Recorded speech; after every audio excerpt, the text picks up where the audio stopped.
یہ صدی جب شروع ہوئی نئی سن 2001 تو اس کی پہلی تاریخ کو میں کراچی سے اسلام آباد ملازمت کے سلسلے میں منتقل ہوا. فیملی کو ساتھ لے کر نہیں آیا اور میں اکیلا ہی آیا تھا. اور کچھ عرصے بعد جب میں نے کرایہ کا گھر لے لیا اور چیزیں انتظام کر لیا سب چیزوں کا, تو پھر اہلیہ اور بچے جو ہے وہ بعد میں آئے. تو وہ جو ایسا درمیان کا گزرا اکیلے والا یہاں, تو وہ اس عرصے کو میں نے کبھی کسی دوست کے گھر کچھ دن رہا, کبھی کسی دوست کے گھر کچھ دن رہا, اس طریقے سے گزارا. بالآخر 1 مہینے کے اندر اندر یہ ہو گیا کہ وہ اپنا گھر آ گیا, مل گیا, اس کے اندر جو ہے منتقل ہو گئے.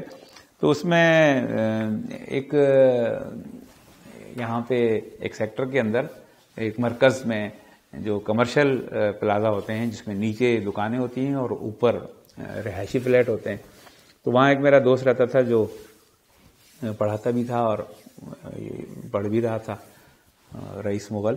تو وہ اس کا فلیٹ میں وکیل تھا. اس نے کہا کہ عبید بھائی کچھ دن کے لیے آپ میرے فلیٹ میں میرے ساتھ رہ سکتے ہیں.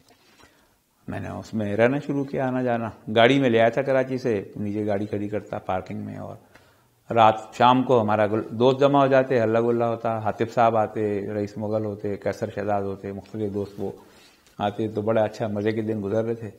اس فلیٹ کے برابر میں ایک افغان فیملی رہتی تھی.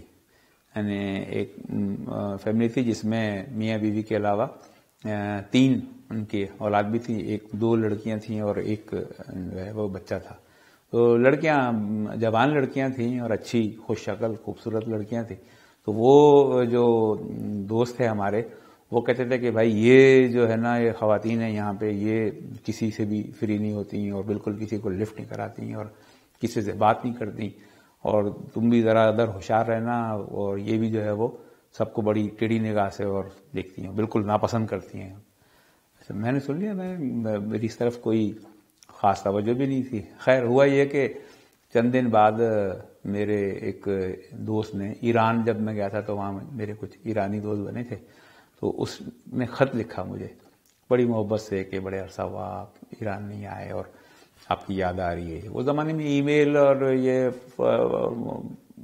فیس بک اور یوٹیوب اور واٹس ایپ یہ تو خیر تھا ہی نہیں, ای میل تھا, لیکن بہرحال ان کا کاغذ پہ لکھا ہوا خط لفافے میں ایران سے آیا.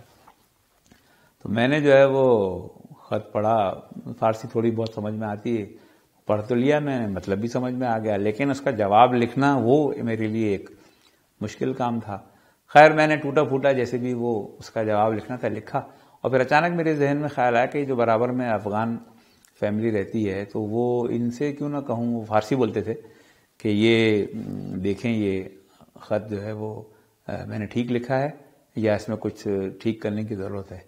میں نے جا کے دروازہ بجایا, حالانکہ مجھے پتا تھا, میرے دوستوں کا کہنا تھا کہ یہ بڑے جو ہے وہ اکھڑ مزاج ہیں اور بالکل بھی جو ہے وہ ناراض ہوتے ہیں اور بے تکلف نہیں ہوتے.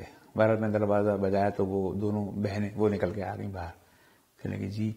تو میں نے ان سے کہا کہ میرا دوست کا خط آیا ایران سے یہ, اور یہ اس کا میں نے جواب لکھا ہے, لیکن مجھے لگ رہا ہے کہ میں نے بہت اچھی فارسی نہیں لکھی ہے, تو آپ اس کو ٹھیک کر سکتی ہیں کیا؟ تو دونوں باہر آ گئیں گھر سے. ہاں بالکل ٹھیک کر سکتی ہیں, فارسی تو ہماری زبان ہے.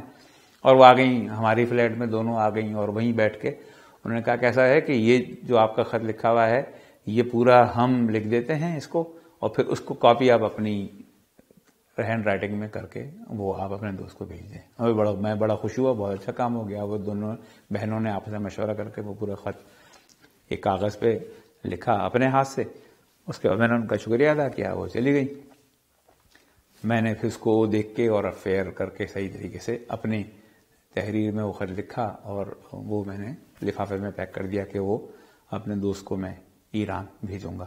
بھیجا میں نے. خیر بعد میں اس کو وہ بھی بڑا خوش ہوا.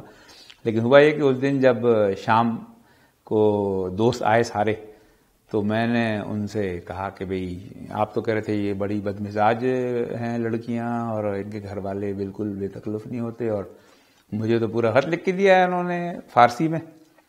تو کہنے کہاں؟ تو میں نے لفافے میں دکھایا کہ یہ ہے. انہوں نے کہا یہ تو تمہاری اپنی ہینڈ رائٹنگ ہے. انہوں نے کہا لکھا ہے؟ تو ایسے ہی خواہ مخواہ جھوٹ بول رہے ہو. میں نے کہا نہیں انہوں نے لکھا ہے, انہوں نے لکھ کے دیا, وہ میں نے ردی کی ٹوکری میں ڈال دیا. انہوں نے کہا ردی کی ٹوکری؟ میں نے کہا یہ رکھی ہوئی ردی کی. وہ انہوں نے باسکٹ اٹھائی اور دوستوں نے فرش پہ پوری کچرے سمیت باسکٹ باہر الٹ دی. اور اس میں سے ٹٹول کے وہ کاغذ ڈھونڈا. کاغذ روڑی ہوا اس میں موجود تھا. میں نے کہا یہ ہے, تو انہوں نے کاغذ کھولا, دیکھا تو واقعی وہ دیکھا کہ کسی اور کی ہینڈ رائٹنگ میں پورا خط لکھا ہوا ہے. تو کہنے لگا یار تم بڑی چیز ہو, تم نے جو ایسے لکھوا لیا. میں نے کہا بھائی وہ ایک پڑوسی ہیں, اچھے معزز لوگ ہیں, پڑھے لکھے لوگ ہیں, آپ ان کو اس طرح ٹریٹ کریں گے یا ان کو آپ لڑکی کی صورت میں دیکھیں گے اور دوشیزہ کی صورت میں دیکھیں گے تو وہ تو پھر اسی طریقے سے ٹریٹ کرے گی. آپ ان کو پڑوسی اور عزت کی نگاہ سے دیکھیں گے, اپنے جیسا سمجھیں گے تو اسی طریقے سے ہوگا.